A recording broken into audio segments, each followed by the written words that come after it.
What was the reason? What was the reason?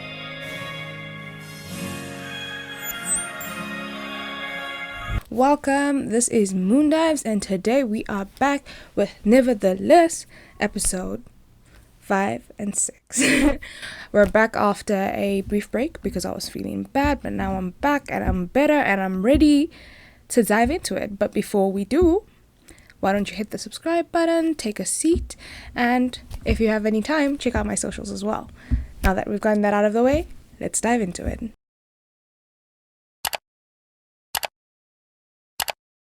So we ended off the last episode with Jae Eon, Nabi, and a strange man being in like a scuffle. It's everything we assumed, where Jae Eon has obviously been busy with a married woman, but that wasn't her husband. Her younger brother, or her older brother, who clearly cares about her, went on to go beat him up. This is obviously a deal breaker in their relationship, or, you know, they friends with benefits thing, because Nabi, right before that guy exited his car and, you know, punched Jaeon, asked him if he was sleeping with other women while he was with her. He lied. So the two officially break it up. And I was mind blown by this, because we've gotten so many episodes, not so many, but like at least 4 episodes of her going up and down, deciding whether she really wants to be with him or not. And finally, she actually sticks to it. And I was just like, okay, kudos to you. I see you growing. I see you expanding. Obviously, it's not going to last. But for now, I love your determination. When they break up, or, you know, stop seeing each other. Because obviously, it's not a breakup because they weren't together. So I can't say breakup. But, you know, it was a breakup because in my eyes, they were together. They were doing too many coupley things, in my opinion. So once they break up, it's a bit off, in my opinion, you know. It's like Nabi says it with a full resolve. And as I said, throughout the episode, she keeps to that resolve. Jae Eon seems bothered for like a millisecond, like such a small fraction of time before he was like, it's your choice anyway, and sort of lets her go. Obviously, Nabi didn't want that. We know she didn't want that. It's in the expression and how she behaves. She had hoped that he would have worked harder to be with her, maybe along the lines of them doing all the funny business in bed. She had hoped that he had gotten some feelings for her and actually cared about her. And I think he even asked if they could be friends, but she wasn't in for that. She wanted to be done with him in every single way. And it made so much sense. So, you know, I agreed with her. Once the breakup happens, things change between the two. They're not hanging out anymore. They're not even speaking to each other. Jae Eon changes his number. So he really sets that boundary. Once again, he changes his whole number. He does not notify her. And so that's wild. That's really wild. I just sat there and I was just like, bro, there's no need to change your whole number because of friendship with benefits thing. Are you an amateur? Apparently he's been doing this for like, you know, bajillion years or whatever. Obviously he's not that old, but he's experienced and he's been sleeping with women and, you know, been friends with them for so long. That's the premise, that he's never been a commitment guy. But you telling me that he deletes his number after they break up, you know? Block the contact. You don't have to make so much of an effort. You don't have to. There's not much that happens in this episode outside of the two, you know, breaking up and us seeing that their lives have completely changed. Rumors start going on about Nabi and him being together, and Nabi just shuts it down. I feel like that was such a bone deep tired sigh. But Jae Eon looks at his butterflies once again. Is he doing this every 2 episodes now? After he makes like a bad decision or mistreats her, he looks at his butterflies and then gets his act together, or, you know, gets a fraction of it together and decides, oh, you know, maybe today we'll continue on.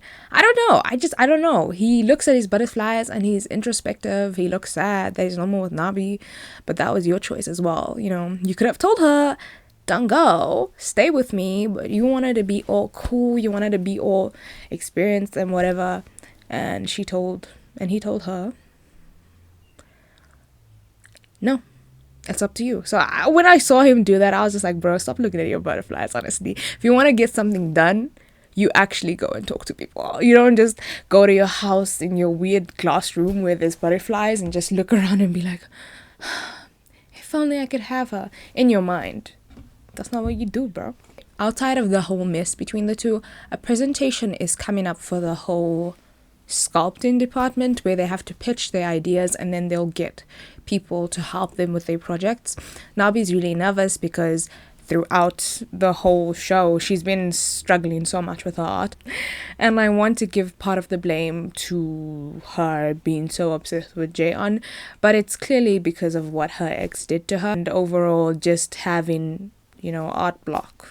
I think it would be called sculpt block, I don't know, but yeah, she's worried, and Jae Eon sees her before she gives the presentation and gets too close for comfort, in my opinion. He comes up behind her and he's just like, I prefer your hair tied up. Boy, did I ask you? Are we still together? Are we doing the deed behind closed doors? No, so just walk away, Gojo. You know, get lost. We don't need you here. Obviously, and I feel like I say obviously a lot, Jae Eon appears when it's time for Nabi to give her presentation and volunteers to be one of her helpers. So does one of the other guys in her class, and afterwards they meet up and decide that they should see each other that night. I'm gonna use this word one more time. I won't use it after this, but obviously the second guy ditches and the two are left alone. During that process, they're getting close once again. He's coming up close behind her because she's decided she wants to do metal work, and that's what he specializes in. And he's coming up close behind her, you know, saying, you should do it this way. You know how it works, you know? And afterwards, he talks to her and he's like, here's my new number. You can keep it, bro. You don't want me to have your old one? Keep your new one, is what I would have said. I don't need to communicate with you.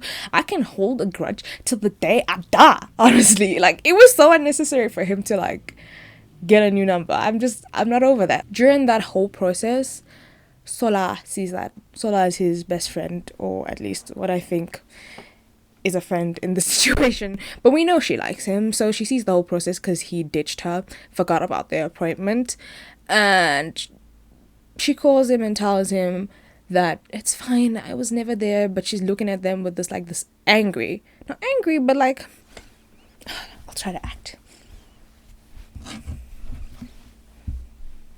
It's okay. I never made it anyway. Yeah, that's why we leave the acting to the actors, but that's what happens. So now she officially knows who Nabi is. So in terms of Sola, she goes to their campus looking for Jae Eon and bumps into Nabi and tells her pretty much that. And when they're talking, she finds a way to slip in that she's his girlfriend, which we all know is not true. But Nabi is a bit like, you know, shook, because maybe it is true. Maybe Jae Eon didn't want to be something with only her. It could be true. Guys are like that, you know? And before she leaves, she says, you should tie up your hair because that's what he likes in bed. Hi. Okay. What was the reason? What was the reason? Clearly I watched too much TikTok. But that was the end of episode 5. Yeah, not really eventful. Even the ending where she told her, you should tie up your hair because he likes it in bed, I feel like was a weak ending compared to all the previous episodes. But I let it go because I was like, okay. Clearly you had nothing else to put in here, and I'm going to be kind today and just let it go. Other than Nabi and Jae Eon, Bitna gets close to her best friend in a sense that now I think they're dating. She gets drunk once again and he appears and the two decide to be together because he was ignoring her, or, you know, setting his boundaries because he said he would get over her, and she clearly was bothered by that, you know, with all the jealousy she was having in the previous episode with every girl she saw him with. So now they're together. And then we have a brief moment of Yunsol and Jiwan, where in the previous episode, the two were busy discussing something when Jae Eon and Nabi were talking to each other, and they were part of the reason that the things didn't escalate because they were on campus and they rushed to help the two. So it seemed like Yunsol was going to confess to Jiwan, but that didn't happen. And for the rest of this episode, I There wasn't really anything groundbreaking with the two. We do see that the two are now close once again, done with their fight, as they should be. And yeah, when Yunsol gives her presentation, she gets multiple volunteers because she's a brilliant student. And we also find out that Jiwan decided to join art school because she was so inspired by Yunsol. You know, so cute. Besties and whatever. Yeah, so that was all of episode 5.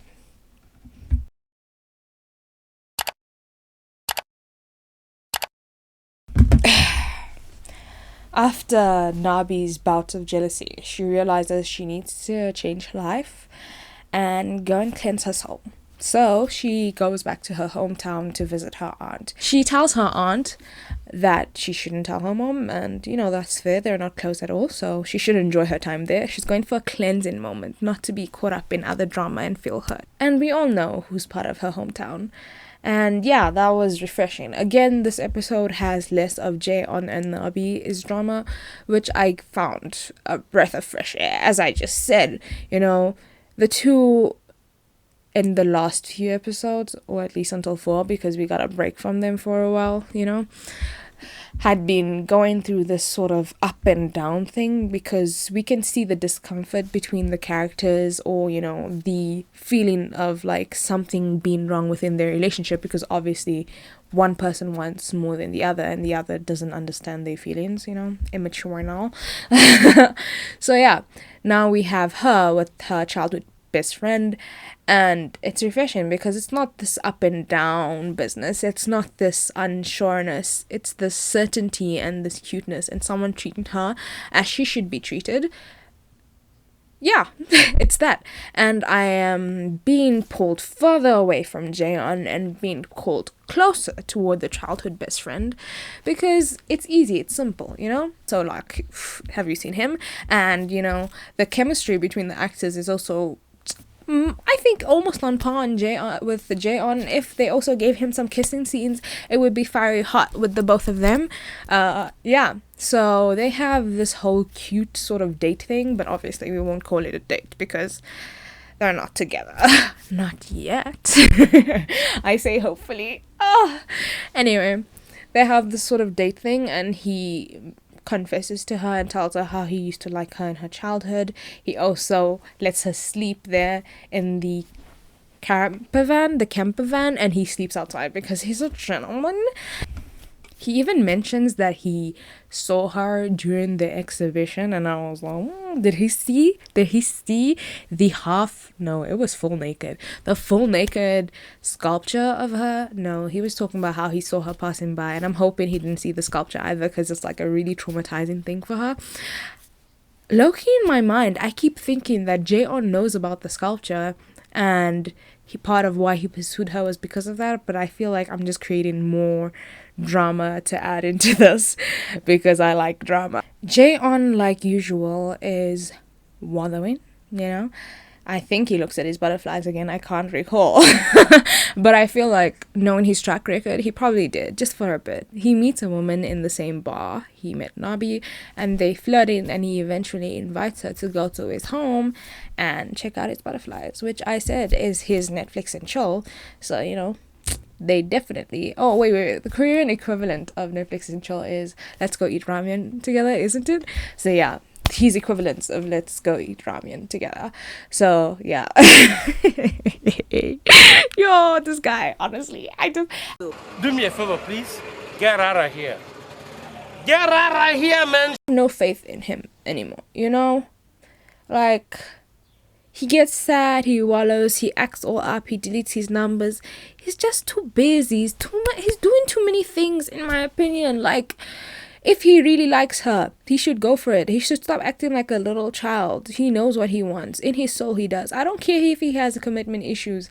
You know, right after he sleeps with the woman, he even calls Nabi, and bro, stay in your lane, stay with this woman, because if you're not gonna stop playing around, because that's what she wants a relationship, stay in your lane.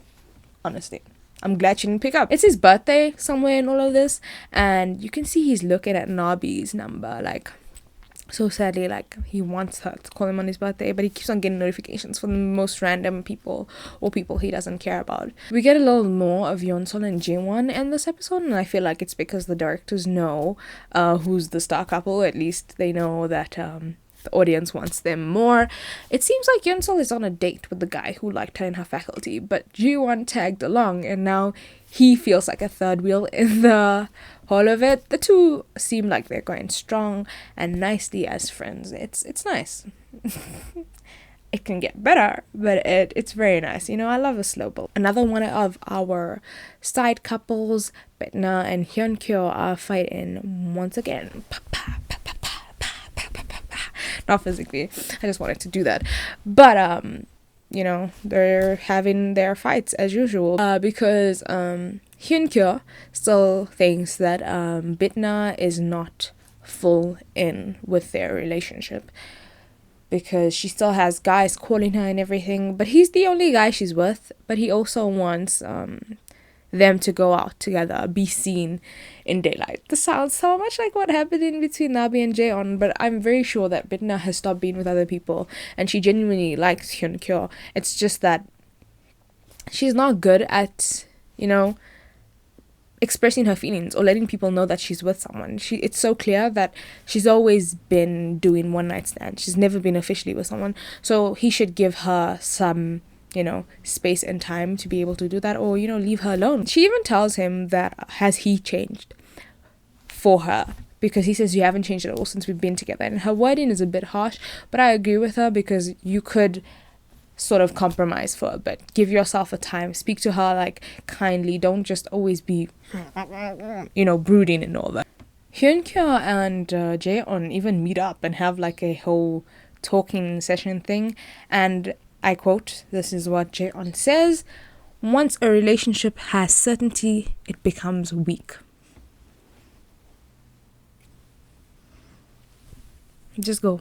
Bro, don't come here anymore. Don't come here anymore. Don't come here anymore. Don't be knocking on Nabi's door, okay? Stay in your lane because she wants certainty and you're certainly not giving it to her. Maybe they can be together like next year once he's gone through like his full like cycle of changing into a different human being, or, you know, having a different personality, because all these events have made him rethink his actions. But not now. They can't be together now. It's finally Jaeon's birthday and Sola tells him what happened between her and Nabi. He seems a bit miffed, but he doesn't go off on her. You know, he meets with his mom. Again, like, there's not really a hint of closeness or anything, but like his mom speaks about Paris and he's like, yeah, a friend I know wanted to go there. So we're supposed to know that he thinks about her even when they're not together. But I'm not a weak person, you know. I'm not gonna get excited just because, you know, he thinks about her. Do better. He meets his mom on his birthday as well, and she tells him what we've all been thinking, Loki. You can't be lying to yourself and saying you don't know what you want. In your heart, you really do know, and you can't expect them to wait it out for you. If you want it, then you should have the energy / you know, the conviction to get it now. It's obviously about Namni, you know. Mothers know how to say exactly what you need to hear, even if they're not in your life. She gifts him a car, because, you know, probably sponsorship, you know. But in this, it's because he's rich, you know. It's sponsorship, but he's rich. And he decides that he's going to go to the faculty meeting or something. They're having a lot of, like, events, you know. But this event is in Nabi's hometown, and that's why she was there, so it seems like Jae Eon has changed his mind and he's going there after what his mother told him. During her visit to her aunt, Nabi mentions her mom once again, and her reluctance to be with Jae Eon just keeps on building up with multiple reasons. Like, first it was her ex, and her not being trustworthy because he cheated on her, that, you know what I'm saying, and probably other factors. But then now we add on that her mom, she mentions that her mom's relationships have always been like a string of passionate love, and then them leaving her. So, sounds very familiar. Don't go down that path since you dislike it so much. I'm hoping you don't. I'm hoping you know what's better for you. As I said earlier, Do Hyeok confesses, but I think he only confessed about him liking her in the past. I really thought that he confessed about everything, but apparently I'm wrong. So he tells her that he wants to tell her something later, and they have this cute date, I will say date now, in the marketplace and everything together. And he mentions that he'll tell her something later. We know it's the confession, but before the episode ends, we don't get any of that because Jae Eon rolls up in town with his new car, sees Do Hyeok, and the two give each other like bad eyes while Nabi's just there. But that's what happens this episode. Yeah.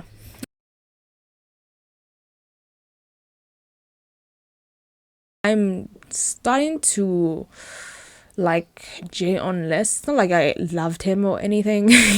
There was always this undercurrent of your behavior is giving me a bit no, but I was willing to overlook it. But now that we have like full on Do Hyeok, it's like no, I Jae Eon who, bro? Jae Eon who? And I'm enjoying Bitna and Hyunkyo's story, but I know that I'm not gonna get to my heart's content what I want, because the actor for Hyunkyo was recently in a scandal, and I think from the next episode they begin cutting out his scenes. I'm hoping that even if they are cutting out his scenes, we still get a bit of Bitna, because I really love the actor and have been adoring her, okay? And then Yunsol and Jiwan are getting better, and it's fun to watch, you know? And with the Do Hyeok and Jae Eon and Nabi all in one space, what's gonna happen? I don't know. JK, I know it's gonna be a lot of jealousy, a lot of like heated looks, and I'm there for that. Let's see what happens.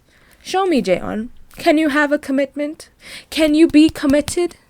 Can you tell her your feelings and stick to them? Find out next in my next episode, which will be coming out on Wednesday, because I missed out next week and I really want to be on time with when the drama ends. I hope you enjoy this. If you did, go ahead and hit the subscribe and like button, as well as the notification bell, so you can be the first person to watch my video when they come out. Hope you have a good day.